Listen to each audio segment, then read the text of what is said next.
ایمان کسے کہتے ہیں؟ اللہ اور اس کے رسولوں کی باتوں کو دل سے ماننے، زبان سے اقرار کرنے اور ان باتوں پر عمل کرنے کو ایمان کہتے ہیں۔ بنیادی باتیں کتنی ہیں جن پر ایمان لانا ہر مومن کے لیے ضروری ہے؟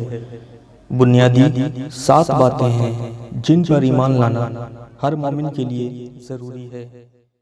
وہ 7 باتیں کون کون سی ہیں؟ نمبر 1، اللہ پر ایمان لانا۔ نمبر 2، اس کے فرشتوں پر ایمان لانا۔ نمبر 3، اس کی کتابوں پر ایمان لانا۔ نمبر 4، اس کے رسولوں پر ایمان لانا۔ نمبر 5، آخرت کے دن پر ایمان لانا۔ نمبر 6، تقدیر پر ایمان لانا۔ نمبر 7، موت کے بعد دوبارہ اٹھائے جانے پر ایمان لانا۔ اللہ پر ایمان لانے کا کیا مطلب ہے؟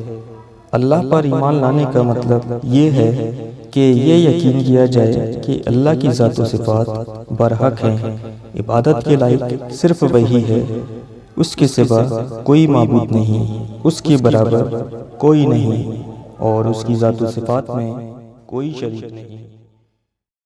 فرشتوں پر ایمان لانے کا کیا مطلب ہے؟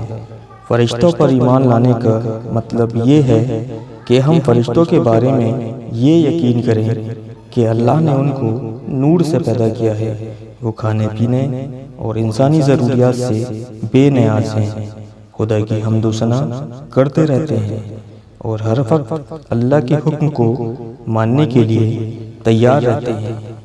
4 مشہور فرشتوں کے نام بتائیے۔ نمبر 1، حضرت جبرائیل علیہ السلام۔ نمبر 2، حضرت اسرافیل علیہ السلام۔ نمبر 3، حضرت میکائیل علیہ السلام۔ نمبر 4، حضرت عزرائیل علیہ السلام۔ ان 4 مشہور فرشتوں کے کام بتائیے۔ حضرت جبرائیل علیہ السلام اللہ کی کتابیں اور پیغام پیغمبروں تک لاتے تھے۔ حضرت اسرافیل علیہ السلام قیامت کے دن سور پھونکیں گے۔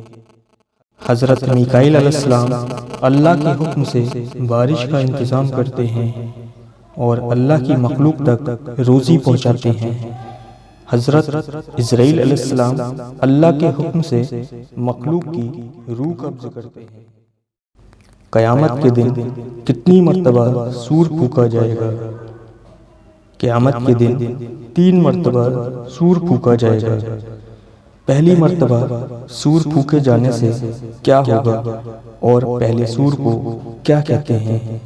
پہلی مرتبہ سور پھونکے جانے سے ساری مخلوق سہم جائے گی اور اس سور کو نفخۃ الفزع یعنی کہ گھبرا دینے والا سور کہتے ہیں۔ دوسری بار سور پھونکے جانے سے کیا ہوگا اور دوسرے سور کا نام کیا ہے؟ دوسری بار سور پھونکے جانے سے سب ہلاک ہو کر گر جائیں گے اور زمین سے بالکل برابری کر دی جائے گی۔ دوسرے سور کا نام نفخۃ الصاعق یعنی موت کا سور ہے۔ تیسری بار سور پھونکے جانے سے کیا ہوگا اور تیسرا سور کس نام سے جانا جاتا ہے؟ تیسری مرتبہ سور پھونکے جانے سے سب حساب و کتاب دینے کے لیے اٹھ کھڑے ہوں گے۔